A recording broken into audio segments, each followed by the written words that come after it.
అందరికీ praise the lord. మనం ప్రతిసారి సోషల్ మీడియాలో చూస్తూ ఉంటాం. ఏ విధమైన వీడియోస్ అంటే యేసుక్రీస్తు వారు ఓన్లీ ఒక మాదిగా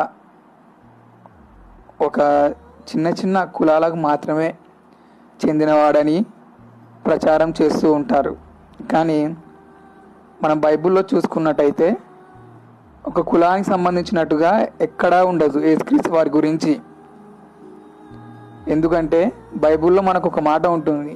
ఏ మాట అంటే దేవుడు లోకమును ఎంతో ప్రేమించను అని ఉంటుంది. కానీ ఒక కులానికి మాత్రమే దేవుడు పరిమితం అని ఎక్కడా లేదు.